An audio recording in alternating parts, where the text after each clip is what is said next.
F1 Focus Instant Reaction with Huw Griffin. Instant reaction to qualifying for the Japanese Grand Prix, and it is a bad day to be a Max Verstappen hater. My goodness, in what, the third, fourth fastest car, pulling a pole position out of nowhere, pipping the McLarens by less than a tenth. He was shocked, the team was shocked, and no one was more shocked than McLaren themselves. Oh dear, Lando Norris in the week saying that McLaren were the only team with two strong drivers. And I'm left here asking, do they even have one strong driver? Because both of these guys are capable of going missing at the least opportune moment. When you're racing on a grid that contains the likes of Max Verstappen, of Lewis Hamilton, even Charles Leclerc and Fernando Alonso on their day, you just can't afford to phone it in. You have to be 9 out of 10 every single session, every single race.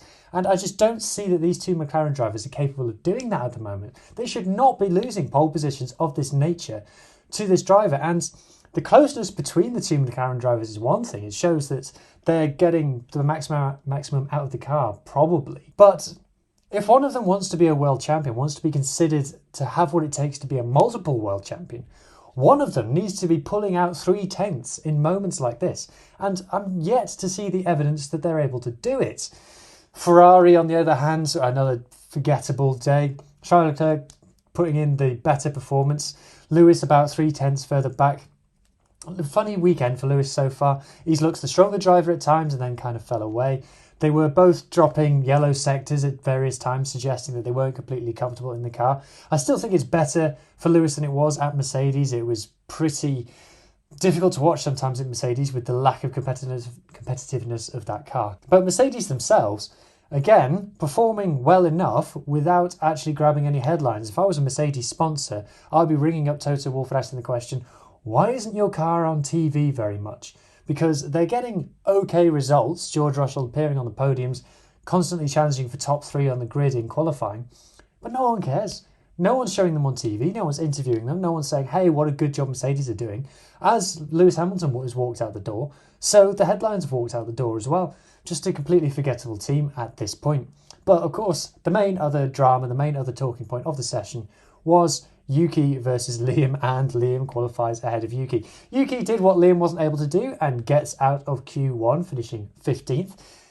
But why is Yuki being given a different setup to Max? I mean, with the sessions that they've had so far, especially with the heavily interrupted FP2, Yuki clearly won't have had enough time to learn the car and to get to grips with it and to get comfortable in it.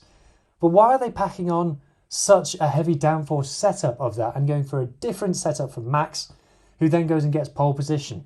Again, I'm left telling you there is something else going on here that we just don't know about. Liam clearly demonstrating that the racing ball is more easy to drive, as demonstrated by Hadjar getting into the top 10. Congratulations to him. So expectations for the race tomorrow. We'll see what this expected rain will do. Will it put out the fires at the side of the track, or will it just clean up the tarmac and make it slippery as heck? You can probably expect that the McLarens should have enough. Will Max be able to cling on? It depends what the tyre strategy ends up being, I suppose. And then it's kind of damage limitation for the Ferraris again.